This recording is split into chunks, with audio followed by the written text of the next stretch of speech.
hu ahad, hu ahad. As-salatu 'alaik ya Hamid Ahmad.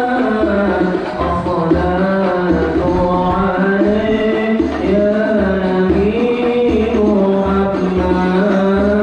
As-salatu 'alaik ya Hamid Ahmad. As-salatu 'alaik ya Nabi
warahmatullahi wabarakatuh.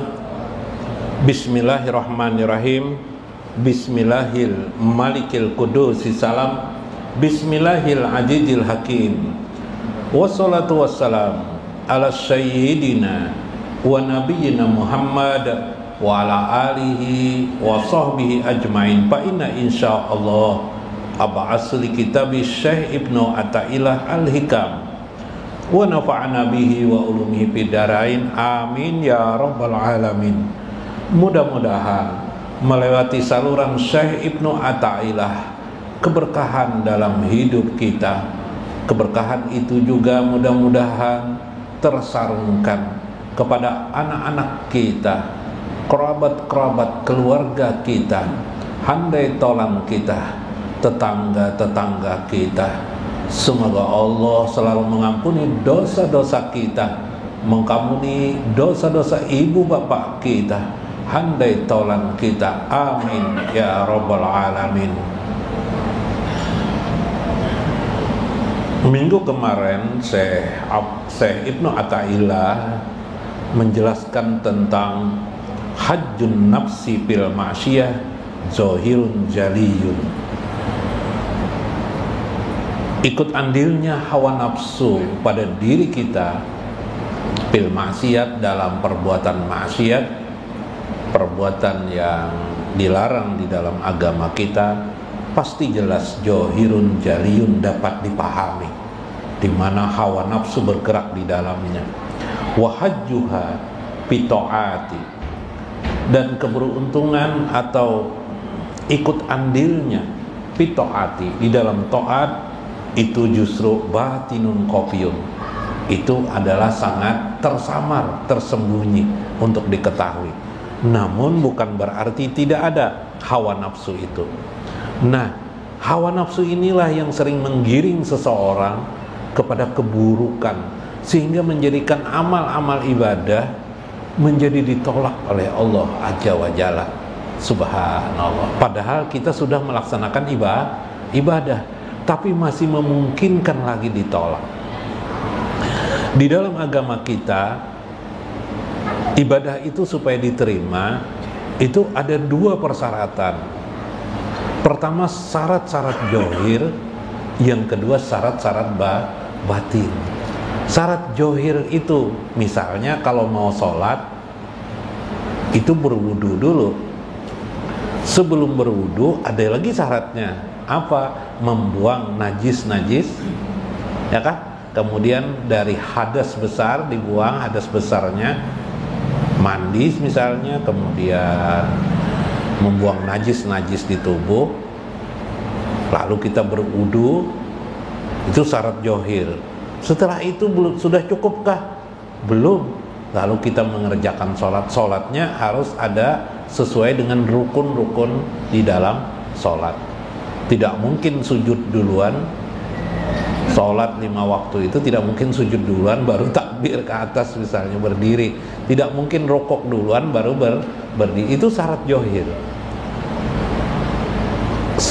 Artinya syarat johir, apakah itu sudah sempurna? Belum bisa diterima. Ada syarat batin. Syarat batin ialah sucinya hati di hadapan Allah Azza wa Jalla. Bagaimana suci itu di hadapan Allah? Yang kemarin, minggu kemarin itu adalah dia tersamar. Karena dia tersamar, harus kita ketahui, harus jelas menurut kita. Meskipun dia tersamar, meskipun dia tersembunyi, harus kita mengerti keadaan itu. Nah, untuk mengerti keadaan itu, kenapa jadi harus mengerti? Karena ini juga membatalkan sholat kita sebenarnya. Ini mengganggu sholat kita, menjadikan sholat kita juga bisa tertolak. Apa itu? Coba lihat di dalam kalam berikutnya daripada Syekh Ibnu Athaillah. Rubbama doqalar riya alaika min haitsu la yanjurul khalqu ilaika. Bagian yang paling pokok daripada kita mengerjakan ibadah itu ialah rubbama, boleh jadi, doqalar riya, masuknya riya di dalam hati kita, alaika, pada diri engkau, min haitsu la yanjurul khalqu ilaika. Sementara keadaan itu tidak bisa dilihat makhluk, dilihat oleh siapa saja, bahkan dirimu kadang-kadang atas diri orang lain tidak tahu apa yang engkau kerjakan, padahal engkau berbuat riya. Orang lain memandang kamu itu sudah pantas menjadi ahli surga. Orang lain sudah menilai kamu, diri kamu itu pantas untuk diterima Allah ibadah-ibadah kamu. Bahkan para manusia bersaksi, ushiduha jal mayit khair, saksikanlah mayit ini adalah khair, baik. Semua manusia menyaksikan bahwa si A adalah ahli ibadah, baik mengerjakannya. Layan juru kholku alaika. Manusia semua tidak bisa melihat ketika kamu melakukan riya di hadapan Allah Azza wa Jalla. Subhanallah. Maka harus kita pelajari riya itu apa. Harus kita pelajari bagaimana keadaan-keadaan itu di dalam diri kita ketika dia hinggap pada diri kita. Selain riya sebenarnya ada lagi, seperti sum'ah, seperti takabur dan lain sebagainya. Tetapi yang paling pokok yang sering terjadi adalah riya. Minggu kemarin juga sudah disinggung riya ini, tapi saya ingin mengulang lagi supaya fokus perhatian kita benar-benar terhadap bagian itu. Ai wa anta fi makanin layan juru nasu ilaika. Pada di suatu tempat kadang kita beribadat, apakah di rumah kita, apakah di masjid, apakah di tempat-tempat ramai atau sunyi, tidak ada yang melihatmu ketika itu engkau sedang berbuat riya.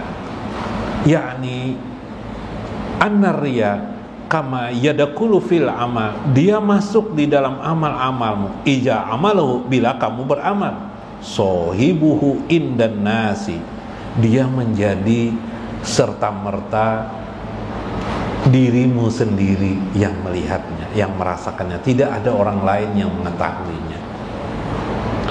Wa yusamma ar-riya al-jali, itulah yang disebut dengan riya al-jali. Yadakulu bihi ija amalahu wahdahu bi an yakshada bihi tukiran nas wa ta'jimahu wa taqdimahu fil mahafil. Itulah yang disebut dengan riya jali. Riya jali artinya jelas. Ada kan nama jali sini? Bila jali itu artinya jelas. Riya jelas, riya yang nampak, tapi nampak itu pada dirimu, bukan pada orang lain.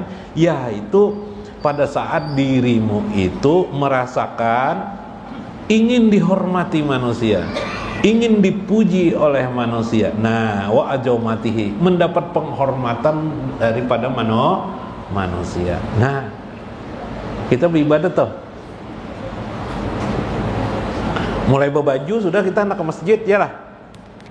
Berbaju, pilih yang paling bagus supaya manusia tahu aku ini adalah penyembah yang aku ini adalah, bahasa Banjar penyembahyang, bahasa Indonesianya apa?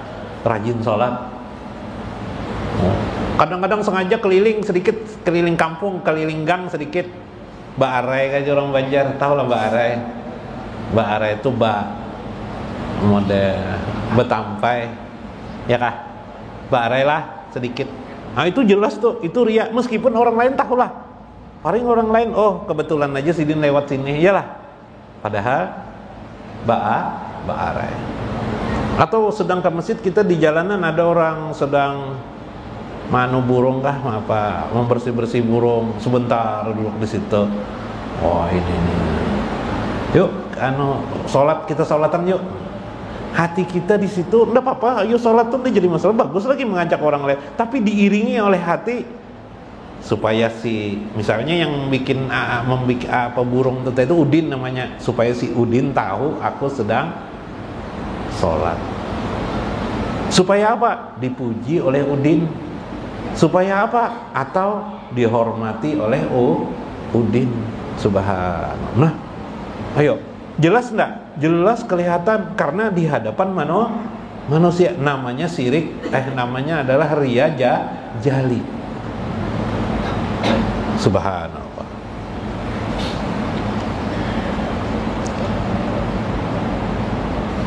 Fa ija qasyara ahaduhum fi haqqil ladzi yastahaqqu inda nafsihi istab'ada zalika. Bila engkau merasakan keadaan seperti itu pada dirimu, ingin dilihat, dilihat oleh manusia, ingin dipuji, ingin dimengerti oleh manusia, cepat-cepatlah engkau menghindari keadaan itu di hatimu.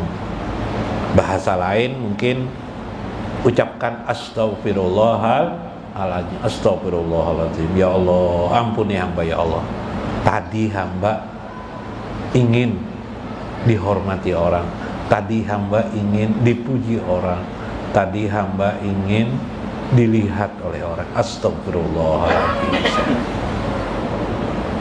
Jadi kalau begitu gimana guru? Apa kita ke masjid itu harus bersembunyi-sembunyi? Kalau sholat di rumah harus di dalam ruangan yang tersembunyi, yang tidak ada yang bisa melihat? Tidak begitu. Sholat saja kita seperti biasa. Caranya bagaimana sholat itu supaya kita tidak riya? Bagaimana? Aku adalah orang yang hina dina, ingin menghadap Tuhanku. Aku adalah orang yang hina dina. Aku adalah sang pendosa yang ingin minta ampun kepada Allah wa Jalla. Nah, kalau itu di dalam hati, sang pendosa tadi, kita adalah sang pendosa, adalah lagi kita minta riya, hendak minta lihat orang, kenapa tidak? Coba lakukan. Tidak mungkin hati itu terdua dalam jatuhnya telak pada satu tempat. Bila di makom ketuhanan uluhiyah, di mana itu duduk seorang hamba merasa berdosa, merasa hina di hadapan Allah, tidak mungkin lagi akan terjatuh bersamaan dengannya riya kepada manusia. Lalu bagaimana? Ya itulah, karena itu kita harus belajar agama ini. Tidak bisa sekedar dengar, sekedar dengar, melihat. Tidak bisa. Agama ini harus kita praktekkan dalam hidup sehari-hari. Maksudnya bagaimana? Oh, aku bisa aja melawan riya, itu gampang aja riya itu dilawan. Itu menurut pikiran kita. Tapi sesungguhnya ini perkara berat yang sering ada di dalam hati manusia. Berapa banyak orang terjadi seperti itu, hancur ibadahnya, nol di akhirat, tidak ada amalnya, dihapus hanya gara-gara perbuatan riya. Teman riya itu sama aja sum'ah. Sum'ah itu ingin didengar, ingin didengar. Nah, itu lembut lagi tuh, halus lagi. Di bawah riya ini ada lagi yang lebih terdalam yang sulit diketahui, namanya sum'ah. Sum'ah itu ingin didengar. Jalan. Nah, ini lebih kecil lagi nih. Kalau hendak jadi wali harus tahu ini sum'ah. Ada ayam berkokok pas sembahyang subuh ke masjid, ada ayam berkokok. Wah, terdulu aku juga yang mau bangun. Terdulu aku memuji Allah. Ya kah? Nah, merasa lebih hebat dari ayam. Ayo, kawalah seperti itulah. Susah guru kan ini guru ajar. Nah, kayak apa deh? Hendak selamat kah? Hendak kada kah? Ya, terpaksa kita berkorban melawan keadaan-keadaan yang sifatnya seperti tadi. Tapi itu masih jali. Kenapa jali? Di hadapan manusia. Kalau sum'ah tadi belum tentu di hadapan manusia. Nah, Syekh Ibnu Athaillah membagi lagi, riya itu terbagi dua. Ada lagi riya itu terjadi tidak ada manusia. Manusia tidak ada, tapi kita riya juga. Apa nih? Tidak ada manusia melihat kita, tapi kita tetap berbuat riya. Warubbama, boleh jadi tu'adu min kasrin pihaki bimu'ajilatillahi lahu bil uqubah. Terkadang kita sholat bisa saja tujuannya untuk terhindar daripada siksa Allah. Sebenarnya itu riya juga, kata saya. Terhindar dari siksa Allah. Adalah orang melihat, tahulah. Tidak ada orang tahu, tapi di rumah kita mengerjakan sholat untuk terhindar dari siksa azab Allah Azza wa Jalla. Ya kayak Pak, kalau kawa jangan. Kalau bisa bagaimana? Kalau bisa semata-mata minta ampunan Allah aja, ya kah? Merasa hina dina, merasa paling banyak berdosa. Cukup ingat kisah Nabi Adam aja sudah termakan buah apa? Buah koldi, sadar lagi nenek moyang seorang berdosa, jadi seorang ini sering dia berbuat dosa, minta ampun dengan Allah. Apalagi kita, Nabi aja bisa berdosa seperti Adam, apalagi kita. Banyak salah, cuma kita tidak tahu. Kalau ditampakkan dengan ilmu, banyak sekali dosa kita ini, tapi kita tidak tahu. Di hati kita kadang-kadang mengeluh kepada Allah, dosa sebenarnya. Di hati kita kadang-kadang melihat alam semesta ini tidak cocok dengan pikiran kita, apa yang dibuat Allah, dosa sebenarnya. Tapi karena kita orang awam tidak tahu kita ilmu itu. Terserah Allah nanti di akhirat apakah menghukum kepada manusia dengan dosanya atau tidak. Tapi nanti ketika ada orang menentang Allah di akhirat, Allah akan buka kartu mereka, kesalahan-kesalahan mereka sebegitu banyaknya. Wa anna Allah ya'khudhu bisarihi minhu fa ija wajadal abdu hajihil amarah bi nafsi fal ya'lam annahu mara'u bi ilmihi wa inna akfahu anin nasi wa yusamma hajarya bil kopi. Ada lagi ria yang kedua adalah ria yang disebut dengan kofi. Jadi tadi ada ria jali, ada ria kofi. Kofi itu lain kopi nang kita minum, itu lain. Kofi di sini artinya tersamar, tidak diketahui oleh manusia. Ya khuju bisari minhu, dia terlihat hanya bekasnya saja. Fal ya'lam, engkau harus tahu bahwa seseorang annahu mara'i bi ilmi, bisa ria dengan ilmunya. Wa yusamma haji ria bil kopi, seperti orang yang merasa lebih tahu dari orang lain. Si anu tuh bodoh benar. Dalam hati aja itu, dalam hati ngomong si anu tuh bodoh sekali. Karena tidak berilmu dia, akhirnya dia akan masuk neraka. Wah, coba kalau saya ini dalam hati, itu dalam hati aja, saya selamat, insya Allah selamat, saya sudah tahu. Perasaan seperti itu juga ria, namanya ria kofi. Nah di dalamnya itu ada sum'ah. Ria kofi ini ada sum'ah, ada takabur, tapi takaburnya hanya di dalam hati, orang lain juga tidak tahu dan tidak di hadapan manusia. Saya pernah membacakan kitab An-Nawadir dari Imam Qalyubi tentang Nabi Daud yang merasa dia paling alim. Ketika ditanya oleh umatnya, siapakah yang lebih alim, kayak dia berkata, sayalah paling alim katanya. Lalu turunlah wahyu Allah menyuruh Daud untuk menemui seseorang sebagai teguran Allah kepada Nabi Daud alaihi salam. Yo merasa berilmu, yo kayak apa? Hah? Kayak apa nih? Bisalah kita menghilangkan ini? Rasanya tidak bisalah. Sulit benar ya lah. Nah, karena itu tadi ilmu panah dipakai. Tahu lah pian ilmu panah yang kemarin? Panah itu merasa kita tidak memiliki aku, merasa kita tidak memiliki apa-apa. Yang memiliki dan punya kekuasaan itu Allah. Bahkan jangankan aku, tubuhku, diriku, tidak ada aku kecuali hanya Allah Azza wa Jalla yang maha hebat. Itu yang bisa hilang ria itu. Kalau masih aja merasa ada eksistensi diri, eksistensi itu keberadaan diri, insya Allah masih ria. Minimal rianya adalah ria kofi. Nah, ya lah, biar tidak kebanjiran di rumah, air tidak masuk betul, tapi di atas meja tetap ada kopi. Nah, perlu juga dengan air ya lah. Nah ini sedikit lah dalam Iqadul Himam. Pal awalu huwa a'zamuha ayyaqsada bi amalihil qalqi. Ria itu sangat gampang dilihat, kata Syekh Ajibah dalam Iqadul Himam. Dia adalah bersifat tadi, ini kesimpulan aja. Kesimpulan pertama ialah ingin dibanggakan oleh manusia, ingin dibesarkan oleh manusia, ingin dilihat oleh manusia. Itu namanya riya jali. Walau lahum la ya'mal. Andaikan tidak ada manusia, mungkin dia tidak mengerjakan sholat, mungkin dia tidak beramal kebaikan, mungkin dia tidak bersedekah. Andaikan tidak ada manusia, maksudnya tidak ada manusia yang melihatnya, mungkin dia tidak bersedekah, mungkin dia tidak mengerjakan sholat. Kenapa? Karena tujuan hatinya memang ingin dilihat, dihormati manusia. Andaikan tidak ada masjid di kampung, tidak sembahyang dia.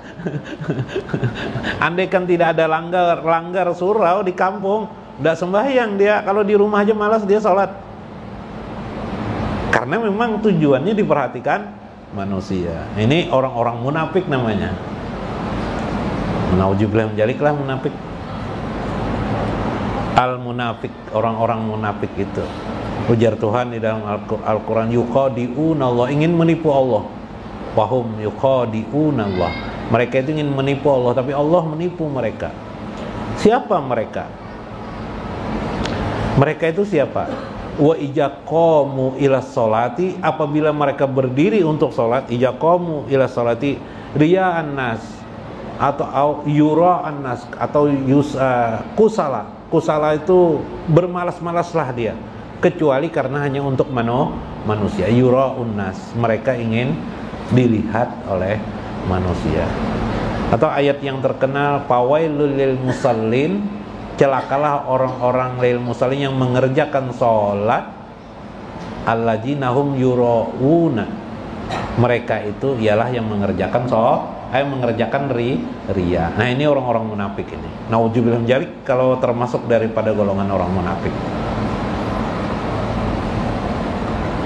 Yang kedua, ayya'mala lil madhati wassana'i walau lam ya'lamuhun nas. Yang kedua adalah orang yang beramal ingin dipuji manusia, tapi hanya melihat perasaannya. Manusia tidak ada wasana, dan ditinggikan manusia. Meskipun manusia tidak ada yang tahu dengannya. Sholat di rumah, mengaji Al-Quran di rumah, apalagi mengaji Al-Quran di rumah, bersedekah sistem transfer aja, yalah. Oh, hebatnya, udah ada yang tahu kan? Tapi di hati ada pengakuan. Andaikan manusia tahu ini bisa, wah hebat bener aku nih. Ya kan? Aku nih lebih kayaknya bagus dari orang lain. Nah, termasuk riya, namanya riya khofi, riya yang tersembunyi.